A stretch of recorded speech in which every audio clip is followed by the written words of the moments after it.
Salve, salve meus amigos da internet, meu nome é Nino Denani e esse é mais um vídeo meu aqui no YouTube. Tá, eu andava perambulando sem ter nada pra fazer quando de repente eu vi um videozinho que começou a me aborrecer. Isso dá uma corimba, né? Eu já vou falar sobre ele com mais detalhes pra vocês, mas eu posso adiantar aqui que tudo isso tem a ver com uma única pergunta que o autor do vídeo fez durante seu roteiro ali. Sabe quem realmente construiu as pirâmides do Egito?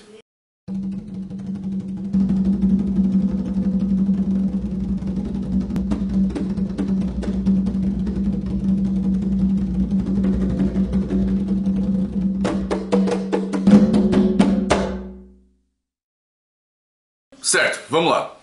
Antes de eu começar, entretanto, eu preciso contextualizar vocês um pouquinho do assunto. Eu realmente andava passeando pelo Facebook aí, quando eu vi um vídeo do Robson Pinheiro, escritor, divulgando seu novo livro aí, chamado Os Nephilims. E eu preciso dar esse pequeno alerta aqui logo no começo do vídeo para que vocês não confundam as coisas, beleza? Esse vídeo que eu tô fazendo não é uma crítica ao livro dele, nem a ele, nem a carreira dele. De fato, eu li alguns livros dele e achei até bacana. Pra quem não sabe de quem eu tô falando, é o autor do Tambores de Angola e também do livro Aruanda, que aliás foram os dois que eu li. Esses dois em particular, como eu disse, eu achei ótimo. Muito mais o Tambores de Angola do que o Aruanda, mas isso é assunto para outro vídeo. Bom, o vídeo todo que eu farei aqui então, eu vou falar a respeito de algumas informações que ele deu no vídeo promocional dele e não do livro que ele está promovendo. Beleza? Eu não li, então eu não consigo falar bem ou mal dele, né? Ficou claro? Eu só vou falar a respeito de alguns dados que ele citou para justificar o livro dele, beleza? Então vamos lá. No vídeo ele faz uma série de afirmações e eu não vou colocar pedacinhos do vídeo dele aqui, sabe? Tipo, ele pergunta, eu respondo, essas coisas todas, porque senão o YouTube vai me passar tesoura aí, eu vou acabar levando um strike. Mas enfim, eu vou ler textualmente o que ele falou e comentar logo em seguida. Mas se vocês quiserem ver por si mesmos, o link do vídeo dele está aqui na descrição do nosso vídeo. Então, que comecem os jogos. Afirmação 1. Segundo os historiadores, as pirâmides foram construídas por escravos durante um período de 20 anos. Tá, vamos começar por aí. Bom, eu não sei quem são os historiadores que ele andou consultando por aí, mas em 2010... o arqueólogo-chefe do Egito, Zahi Hawass, colocou em exposição 11 tumbas descobertas, datadas com mais de 4.000 anos, que pertenciam a pessoas que construíram a pirâmide de Gizé. A grande brincadeira nessas tumbas aí é que elas continham 12 esqueletos de construtores de pirâmides, perfeitamente conservados por causa lá da sequidão, da areia do deserto, e junto com eles foram encontrados jarros de cerveja e pão, que eles levariam, em teoria, ali para a vida pós-morte. Vocês sabem o que isso significa? Que os trabalhadores das pirâmides não só eram homens livres, como também eram assalariados. E além disso tudo, eram respeitados pelo seu trabalho na construção da pirâmide.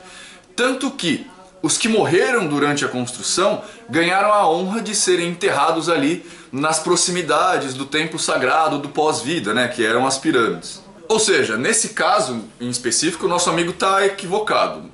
Eu diria, na verdade, um pouquinho atrasado. Afirmação 2.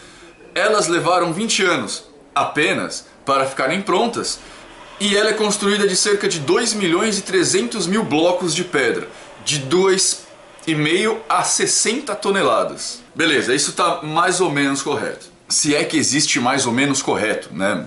Ou você está correto ou você não está. Segundo, então, Antônio Brancaglione Jr., que é egiptólogo do Museu Nacional da Universidade Federal do Rio de Janeiro, o tempo para a pirâmide de Quéops ficar pronta, que é a grande pirâmide lá, para ficar pronta realmente foi gira em torno de 20 anos aí.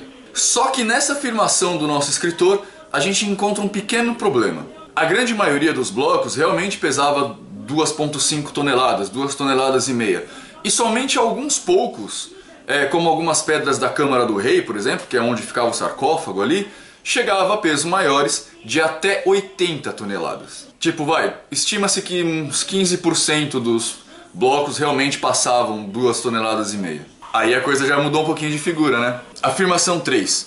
Os blocos vinham de pedreiras a 1.500 quilômetros de distância do local da construção.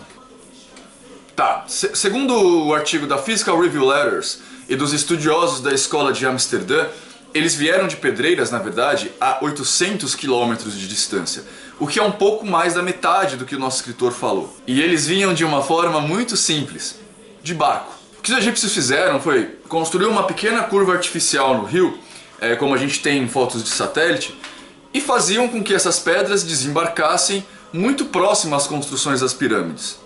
De lá, elas eram colocadas em trenós e puxadas por centenas de funcionários, como está registrado na imagem que eu vou colocar aqui.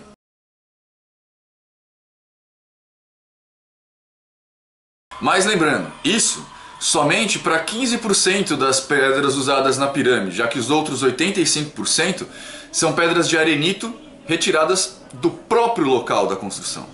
É isso aí, a grande pirâmide está construída sobre uma pedreira de granito maciço, o que deve inclusive ter sido fator fundamental para a escolha do local. Afirmação 4. Se chegássemos ao absurdo de uma conta em que os escravos trabalhassem 10 horas por dia todos os dias do ano sem descansar e colocassem um bloco a cada 2 minutos, aí sim a gente conseguiria construir a pirâmide em 20 anos. Bom, tá. Essa questão em particular vai envolver um pouquinho de matemática. Então eu vou pedir para vocês pausarem o vídeo, pegarem lápis e papel e depois a gente continua.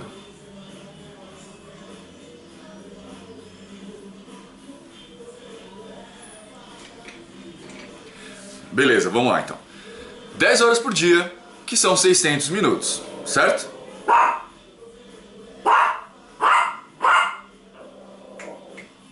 Peteca. 10 horas por dia dão 600 minutos, certo?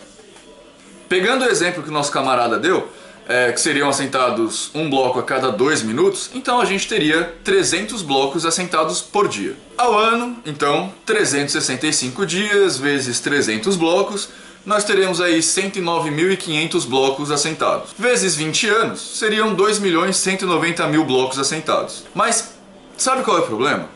Ele está supondo duas coisas que não necessariamente fazem sentido. A primeira delas é que é um absurdo, seria um absurdo que os egípcios trabalhassem todos os dias do ano durante 10 horas. Eu acho que eu tenho que lembrar que os egípcios não seguiam um calendário que a gente segue hoje em dia. E também não tinham sindicatos ou organizações sociais desse porte para fazer esse tipo de coisa com as pessoas que trabalhavam. Ou seja, a ideia de trabalhar 6 dias e descansar no 7º ainda não tinha se instaurado naquilo lá, não tinha ideia de fim de semana, né? Até porque uma sociedade que é agrária tem que trabalhar todos os dias, 10 horas por dia, às vezes até mais. E também a sociedade não era sedentária como a gente é hoje. E também, né, não comia como se não houvesse amanhã. Não é nada estranho então imaginar que alguém realmente trabalhasse todos os dias do ano. Você talvez só ache isso um pouco extremo porque alguém te acostumou a pensar assim. A outra suposição que também é um pouco esquisita é que os blocos seriam assentados um de cada vez. Sabe qual é a grande questão nisso? O nosso amigo lá do Museu Nacional diz que a construção envolveu até 30.000 egípcios, que eram trocados a cada 3 meses. Alguns outros estudiosos aí chegam a citar o número de 100.000 pessoas trabalhando durante a construção da pirâmide. Vamos pegar o cenário pior aí, com um número mais baixo. Claro que 30.000 pessoas não conseguiam trabalhar simultaneamente lá no sítio de construção da pirâmide. Mas os grupos que construíam ali juntos, né, as pessoas, os grupos que formavam aquele pedaço da construção ali, era gigantesco. Se a gente fizer um cálculo em papel de pão aí, estimando inclusive que na base da pirâmide, de repente precisaria de menos pessoas trabalhando, porque eles não precisariam subir com os blocos, né, aquela altura toda, enfim, estava mais fácil de fazer o negócio. Não é difícil que a gente imagine que o grupo que estava construindo a pirâmide simultaneamente chegasse até, sei lá, 1.000 funcionários. Vamos dizer 500, tá? Pra gente fazer aí, né, um número pessimista.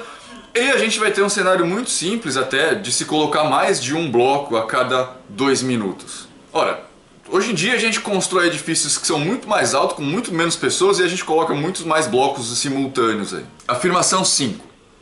Bom, na verdade isso não é bem uma afirmação, mas é uma pergunta que eu imagino que é a pergunta que norteia toda a construção do livro.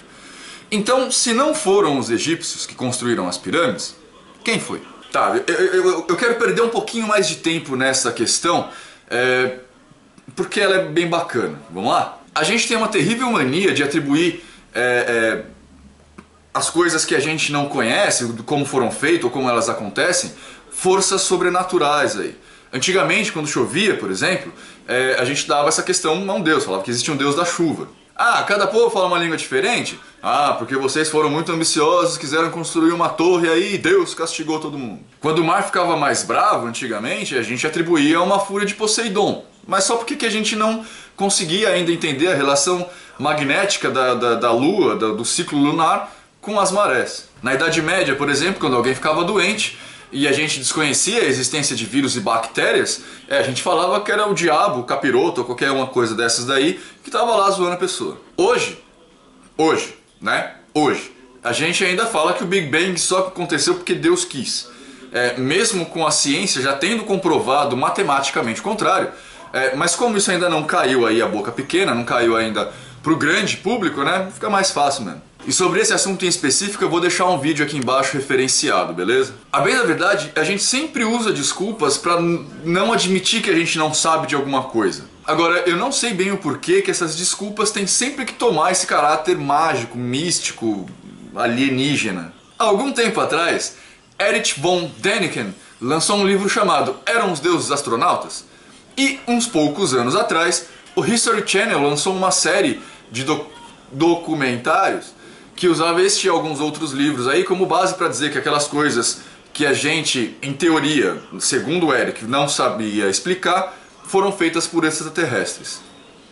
Ah, sabe as linhas de Nazca, por exemplo? Aqueles desenhos enormes feitos no chão?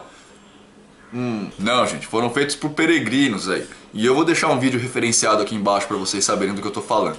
Ah, o homem evoluiu do macaco porque não sei quem veio de não sei aonde e misturou um DNA com o outro e bum, a gente nasceu. Eu não sei, tá? Eu acho isso tudo muito fantástico. Eu até gosto de assistir, eu acho divertido de assistir, mas pra mim é muito a gente querer diminuir a capacidade do ser humano, sabe? Só porque, sei lá, você quer vender uma teoria maluca.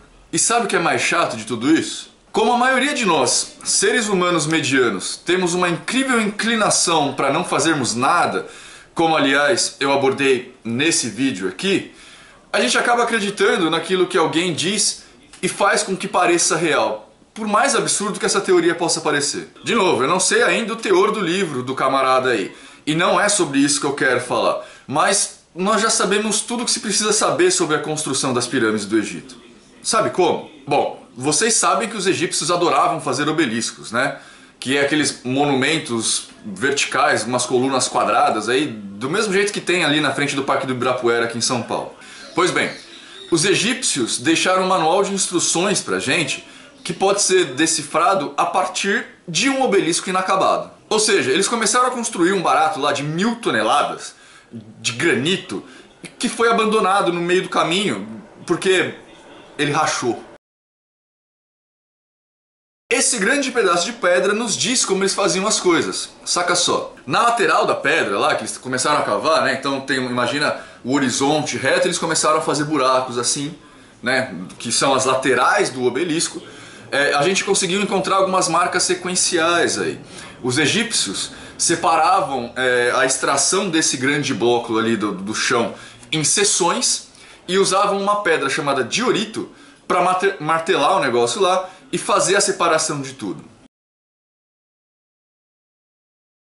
Esses dioritos, aliás, são muito fáceis de encontrar lá no Egito, você encontra tudo que é lugar. Então o que eles faziam? Eles pegavam aquela pedra e ia fazendo uma martelação na pedra, com esse diorito que era mais duro, até onde eles queriam, iam cavando valas ao lado da grande pedra até onde eles queriam, e quando chegavam lá na profundidade desejada, eles começavam a cavar por baixo, então eles faziam um L assim, até que aquela pedra gigantesca ficava presa só por uma pequena colunata, assim, um pequeno fio de terra. Aí eles usavam alavancas e levantavam o monstrão do chão. Deu uma alavanca e um ponto de apoio e eu moverei o mundo, segundo já disse o grande matemático grego Arquimedes. Aliás, esse é o mesmo processo que a gente encontra para a feitura dos moais lá na Ilha de Páscoa, sabe aqueles cabeção? Beleza, depois de tudo isso feito, do negócio já extraído, eles usavam polidores para dar aquele acabamento lisinho que a gente vê na televisão, na estrutura toda. Aliás, sabe qual é a melhor coisa para polir pedra?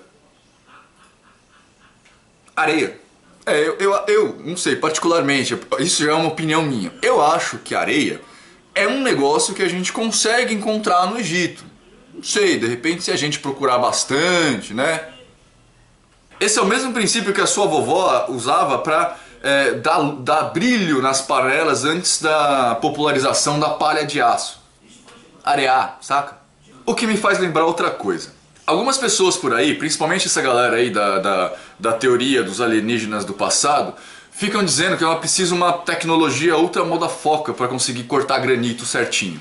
Isso não é bem verdade. Os egípcios em particular tinham um monte de jeitos de fazer isso. O mais usado deles era pegar algum tipo de ferramenta de bronze que não precisava nem ter dentes, aliás, nem ter corte, e junto com a areia iam deslizando essa ferramenta ali sobre o mineral, o granito que eles queriam cortar, e a própria areia fazia o trabalho para eles. Mas, a despeito de tudo isso, a gente tem que lembrar que as pirâmides não eram feitas em sua totalidade de granito. Na verdade, o granito, que é um mineral muito mais duro, era reservado só à Câmara do Rei. No restante, ela foi construída quase completamente de arenito e calcário, que são minerais muito mais moles. Então, a gente já sabe como eles cortavam os blocos de arenito e calcário, também já sabemos como eles levavam essas pedras enormes até a área de construção. Agora só falta saber uma coisa: como eles subiam com essas pedras lá no topo da pirâmide? E por incrível que pareça, isso é muito simples. Eu vou falar rapidamente aqui de um jeito um pouco mais superficial, mas eu vou deixar na descrição do vídeo uma referência para vocês darem uma olhada. É um videozinho bem bacana. No fim, existe uma pá de teoria para isso, tá? Sem nenhuma delas, na verdade, usa a intervenção de de alguma força extrafísica ou extraterrestre para que isso aconteça. Mas, em particular, alguns anos atrás, acho que 2 ou 3 anos atrás, um arquiteto chamado Jean-Pierre Houdin desenvolveu uma teoria muito simples que parece os arqueólogos todos estão achando que faz o maior sentido. Parece que essa situação já foi finalizada nessa teoria. A Grande Pirâmide conta com alguns corredores que seguem as suas paredes e sobem até o topo, tipo circundando a pirâmide do lado de dentro. E ao que parece, nesses corredores existem alguns trilhos, e esses trilhos estão ensebados com algum tipo de gordura, como que para facilitar o deslizamento de alguma coisa. Então, os egípcios, muito mais espertos e muito menos preguiçosos do que nós, pegavam os blocos, colocavam em carrinhos e puxavam. Aliás, alguns desses carrinhos eles foram encontrados em perfeito estado ali em escavações próximos às pirâmides. Eu vou colocar uma fotinho deles aqui para vocês verem.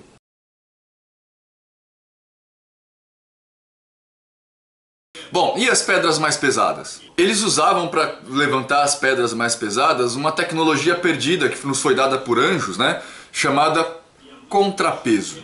Quem foi para Paranapiacaba, aqui em São Paulo, já viu do que isso é capaz. Aqui, para a gente fazer um trem subir a Serra de Santos carregado de mercadorias vindo lá do porto, a gente usava um outro trem cheio numa pista oposta. Meio que amarrado, é lógico que tinha toda uma mecânica, mas eles, grosso modo, estavam amarrados por um cabo de aço para um auxiliar o outro. Ou seja, o trem que subia recebia o auxílio para o seu motor não precisar fazer tanta força para fazer o trem subir, usando o próprio peso do trem que estava descendo para fazer essa puxada. E ao mesmo tempo, o trem que estava descendo não precisava forçar tanto os seus freios porque tinha um trem subindo, servindo ali de contrapeso. Meu, genial! Ou seja, é o mesmo processo de uma gangorra. Você coloca um pirralho de um lado sentado e um outro pirralho do outro, e um faz contrapeso para que o outro consiga levantar, né? Eles ficam brincando assim. E isso fica evidente pela configuração da câmara do rei na pirâmide de Quéops, que tem um corredor em diagonal descendente assim.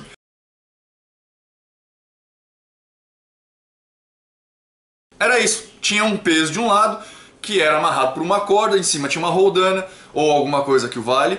Inclusive existem fotos de onde essa corda passava.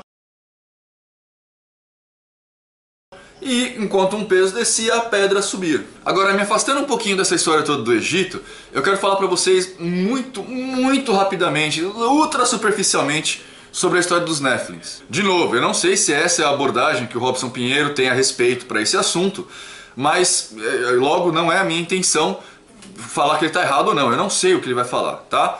Eu só vou adicionar algumas informações aqui que eu já sei. A palavra Nephilim vem do hebraico, significa desertores, caídos, derrubados. Segundo a nossa querida amiga Wikipedia, O dicionário Strong define isso, né, usa a definição, dá o significado para Néfilins como tiranos. Em aramaico, Néfila ou Nefila designa a constelação de Órion. E entre os hebreus era o anjo Shemanzai, Semiasa, veio para cá como Semiasa, conforme relatado lá no livro de Enoque. A Bíblia mesmo faz menção à palavra Néfilins, né, como sendo os anjos caídos. Aquele lance lá do Lucy, tá ligado? Tipo, no livro de Números, capítulo 13, versículo 33, a gente lê: também vimos ali os Néfilins, isto é, os filhos de Anak, que são descendentes dos Néfilins. Éramos aos nossos olhos como gafanhotos, e assim também éramos aos seus olhos. Por que será que chama livro de Números, hein? Será que foi escrito por um contador? Buscando um pouquinho sobre isso no Google, a gente já encontra uma série de afirmações, principalmente oriundas daquele livro que eu citei lá atrás, eram os deuses astronautas, ligando a história dos Néfilins aos Anunnakis. Um outro escritor que fala a respeito disso, dessa relação aí, é Zecharia Sitchin. De acordo com Sitchin, então, os Néfilins são habitantes de Nibiru, o desconhecido nono planeta do nosso sistema solar, e como os sumérios lá tinham grande conhecimento de astronomia para sua época, eles acabaram retratando a passagem desse nono planeta aí, e aí acabou, não, porque os Anunnakis vêm lá de Nibiru, tarará, e eles são os Néfilins, né? Tá, eu não quero me meter a falar sobre isso, tá? Sobre Anunnakis, Néfilins e etc e tal, basicamente por dois motivos.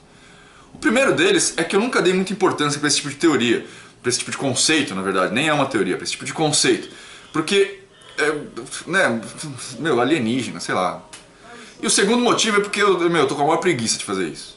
Bom, amigo Robson Pinheiro, não sei se seu livro será bom ou ruim, não sei se você chegará a ver meu vídeo, né, porque você é gigantão e eu sou piquititico, mas as questões, as perguntas que você fez no seu vídeo promocional estão respondidas. Bom, gente, isso é que eu tinha para falar para vocês hoje a respeito das pirâmides do Egito, vamos colocar assim. Se você gostou do nosso vídeo, clique em joinha, se inscreve no canal, espalhe a mensagem pelas redes sociais e até uma próxima.